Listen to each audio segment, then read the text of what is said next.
ఈరోజు బాలికి వెళ్ళడానికి బోట్స్ అన్నీ క్యాన్సిల్ అయినాయని చెప్పేశారు. రిటర్న్ అవ్వడం ఇంకా ఇంపాసిబుల్. అప్పుడే అందరికీ టెన్షన్ స్టార్ట్ అయింది. కొంతమందికి నైట్ ఫ్లైట్స్ ఉన్నాయి, ఇంకొంతమందికి నెక్స్ట్ డే ఫ్లైట్స్ ఉన్నాయి. కానీ ఇక్కడ సిచ్యువేషన్ ఏంటిదంటే ఫుడ్ లేదు, వాటర్ లేదు, నెట్వర్క్ సరిగ్గా లేదు. అసలు నెక్స్ట్ ఏం చేయాలనో ఎవ్వరికి క్లారిటీ లేదు. అందరం అక్కడే వెయిట్ చేస్తున్నాం. ఒక్కొక్కరి ఫేస్లో ఒక్కొక్కటి కనిపిస్తుంది. Tension, confusion, frustration. టైం మాత్రం గడుస్తుంది కానీ సొల్యూషన్ మాత్రం అస్సలు లేదు. ఒక్కసారి అనిపించింది ఇంకా ఇక్కడే స్టక్ అయిపోతామా అని చెప్పేసి. మా గ్రూప్లో కూడా అందరికీ సేమ్ డౌట్. ఫ్లైట్ మిస్ అవుతామా, ప్లాన్స్ క్యాన్సిల్ అవుతాయా, అండ్ ఎలా వెళ్తాం అసలు. అప్పుడే మా బోట్ వాళ్ళు వచ్చి మమ్మల్ని దగ్గరలో ఉన్న వాళ్ళ హెడ్ ఆఫీస్కి అయితే తీసుకెళ్లారు. అక్కడ మాకు క్లారిటీ ఇచ్చారు. ఈరోజున్న ఫాస్ట్ బోట్స్ అన్నీ క్యాన్సిల్ అయిపోయాయి, ఏ ఒక్కటి రన్ అవ్వవు. ఇంకా మాకు ఒకటే ఆప్షన్ బాలికి రీచ్ అవ్వాలంటే అది స్లో ఫెర్రీ అని. కానీ ఆ ఫెర్రీ దగ్గరలో లేదు. దానికి రీచ్ అవ్వాలంటే ఇంకొక జర్నీకి స్టార్ట్ అవ్వాలి. అప్పుడే ఫుల్గా అర్థమైంది ఈరోజు ఈజీ కాదు. ఢిల్లీ నుండి బాలికి వెళ్ళడం అనేది ఒక సింపుల్ ట్రాన్స్ఫర్ అస్సలు కాదు, ఒక పెద్ద ప్రాసెసే. Waiting, travel, uncertainty. ఇంకా వర్స్ట్ ఏంటిదంటే మనకు అస్సలు కంట్రోల్ కూడా లేదు. అక్కడ బస్ ఇప్పుడే వస్తుంది, వెయిట్ చేయమన్నారు. 1 అవర్ అయింది, 2 అవర్స్ అయింది, ఆల్మోస్ట్ 3 అవర్స్ అయ్యాక బస్ వచ్చింది. టైం స్లోగా కదులుతుంది. ఫోన్ బ్యాటరీ లేదు, మైండ్ మాత్రం ఓవర్ థింకింగ్ మోడ్లోకి వెళ్ళిపోయింది. ఇంకా ఎంతసేపు ఇలా ఉంటామని చెప్పేసి. చాలామంది ట్రావెల్ అంటే ఫన్ అనుకుంటారు, ఎంజాయ్మెంట్ అనుకుంటారు. కానీ ఇలాంటి సిచ్యువేషన్లే మనకు రియల్ మీనింగ్ అనేది తెలుస్తుంది. మనం ప్లాన్ చేస్తాం కానీ జర్నీ డిసైడ్ చేస్తుంది. ఫైనల్లీ బస్ వచ్చింది, అందరికీ కొంచెం రిలీఫ్. కానీ యాక్చువల్గా ఇది జస్ట్ బిగినింగ్ మాత్రమే. సో ఇక్కడ నుంచి మనకు స్లో బోట్ ఉంటుంది కదా, ఫెర్రీ చాలా పెద్దది. సో అలా మనం ట్రావెల్ చేస్తాము. అండ్ యాక్చువల్లీ మాకు 1.5 అవర్లో కంప్లీట్ అయ్యే ఈ ట్రావెల్ టైము, అంటే గిల్లీ త్రవంగం నుంచి బాలీకి ఇప్పుడు ఆల్మోస్ట్ 6 అవర్స్ ఏమో ఈ ఐలాండ్ నుంచి బాలీకి. అండ్ ఆల్రెడీ మేము 1.5 అవర్ ట్రావెల్ అయితే చేసినాము, రోడ్ ట్రావెల్ చేసి పెద్ద హార్బర్కి అయితే రీచ్ అయినాము. సో ఇదన్నమాట సిచ్యువేషన్ ఇప్పుడైతే. సో మేమైతే ఇంకా వెయిట్ చేస్తున్నాము ఇంకా బయటనే. ఇంకా అన్ని ఫాస్ట్ బోట్స్ అయితే మొత్తం క్యాన్సిల్ అయిపోయినాయి. బట్ ఇక్కడ చూస్తే మళ్ళీ ఈ 1.5 అవర్ ట్రావెల్ చేసినాక మీకు చూస్తేనే అర్థమైపోయి ఉంటుంది. ఇక్కడ మాత్రం మస్తు ఎండ ఉంది. ఇక్కడైతే ఆడనేమో వాన పడుతుంది, వెదర్ బాగాలేదు, వేవ్స్ అయితే టూ మచ్ డేంజరస్ వస్తున్నాయి. అసలు పోతామా పోమా అనుకున్న మధ్యలోనే.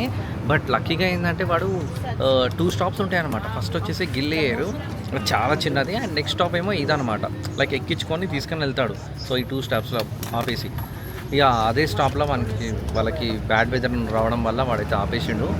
సో చాలా ప్యానిక్ ఉండే సిచ్యువేషన్ మాత్రం చాలామందికి కూడా.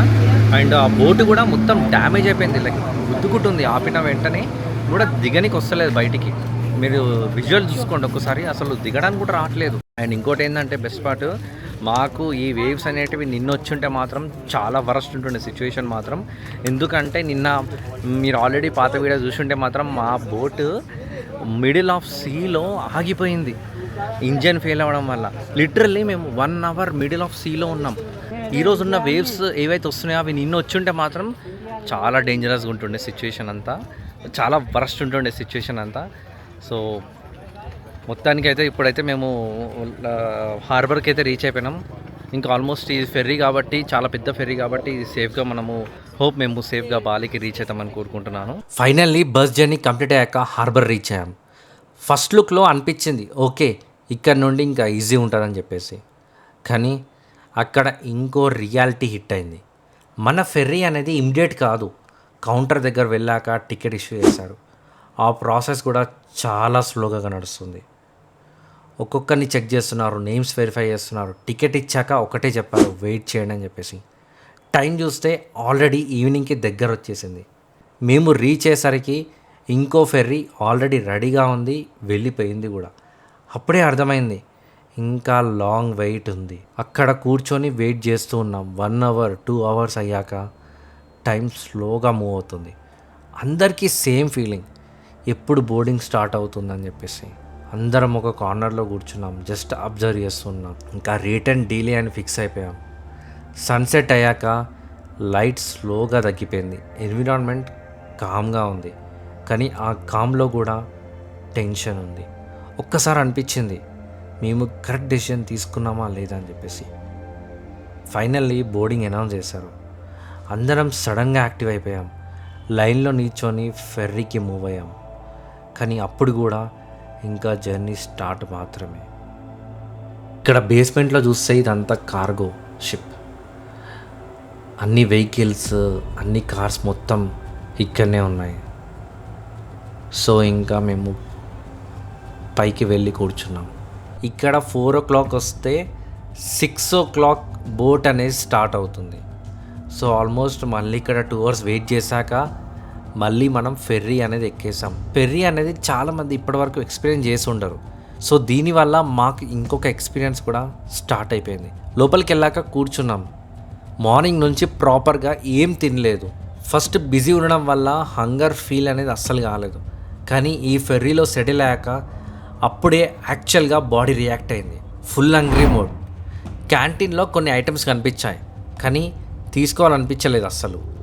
ఏంటంటే చిప్స్ ప్యాకెట్స్ ఉన్నాయి, బట్ ఇక్కడ చాలా చిప్స్ ప్యాకెట్స్ అన్ని నాన్ వెజ్ ఫ్లేవర్స్లో ఉంటాయి. రిస్క్ ఎందుకని చిప్స్ స్కిప్ చేసా.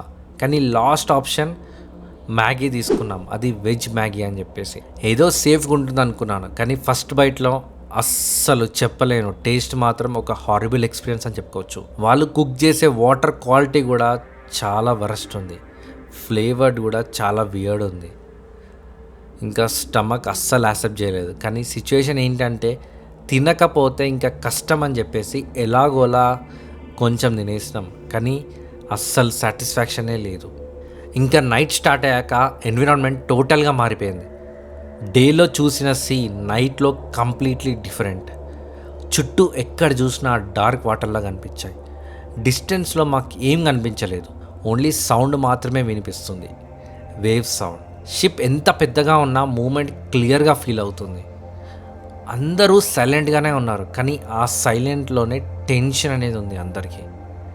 నేను ఒక సైడ్కి కూర్చొని బయట సీ చూస్తుంటే ఫస్ట్ టైం అనిపించింది మనం ఎంత చిన్నవాళ్ళమో అని. ఆ డార్క్నెస్, ఆ డెప్త్ ఎక్స్ప్లెయిన్ చేయడం చాలా కష్టం. నిద్రపోవడానికి ట్రై చేసా కానీ పాసిబుల్ కాలేదు. బాడీ మొత్తం టైర్డ్ అయిపోయింది, ఐస్ క్లోజ్ అయిపోయాయి. మైండ్ మాత్రం స్టాప్ అవ్వడం లేదు. ఒక్కటే థాట్ రిపీట్ అవుతూ ఉంది, ఎప్పుడు రీచ్ అవుతామని చెప్పేసి. టైం చూస్తుంటే స్లోగా మూవ్ అవుతుంది, కానీ జర్నీ మాత్రం అస్సలు కంప్లీట్ అవ్వట్లేదు. ఆల్మోస్ట్ ఫుల్ డే మొత్తం ట్రావెల్లోనే గడిచిపోయింది. ఈ డీలే అంతా ఎందుకంటే వెదర్. అప్పుడే క్లియర్గా అర్థమైంది ఐలాండ్ ట్రావెల్లో టైమింగ్ గ్యారంటీ అస్సలు ఉండదు. ప్లాన్ ఒకటి ఉంటుంది కానీ ఎగ్జిక్యూషన్ మాత్రం మొత్తానికి వేరే ఉంటుంది. ఫైనల్లీ బాలి ల్యాండ్ రీచ్ అయ్యాం. అప్పుడే అనిపించింది ఓకే కంప్లీట్ అయిందని చెప్పేసి. ఈ మొత్తం ఎక్స్పీరియన్స్ నుంచి ఒక ఇంపార్టెంట్ లెసన్ అయితే నాకు అర్థమైంది. మీరు ఎప్పుడైనా సరే ఐలాండ్ ట్రిప్ ప్లాన్ చేస్తే మాత్రం నెక్స్ట్ డే టైట్ ప్లాన్స్ అస్సలు పెట్టుకోకండి, ఎస్పెషల్లీ ఫ్లైట్స్. వెదర్ చేంజ్ అవ్వచ్చు, ట్రాన్స్పోర్ట్ క్యాన్సిల్ అవ్వచ్చు, మీరు రెడీగా ఉండాలి. బికాస్ జర్నీ మనం ప్లాన్ చేస్తాం కానీ కంట్రోల్ మన దగ్గర ఉండదు. నెక్స్ట్ వీడియోలో మాత్రం full reverse vibe, ATV ride, Bali swing, fun plus action మోడ్లో ఉంటుంది. సో అస్సలు మిస్ అవ్వకండి. మీరు మన ఛానల్లో ఫస్ట్ టైం వీడియోస్ చూస్తున్నట్టయితే సబ్స్క్రైబ్ చేయడం మాత్రం అస్సలు మర్చిపోకండి. మళ్ళీ కలుద్దాం నెక్స్ట్ వీడియోలో. అంతవరకు టేక్ కేర్, బాయ్.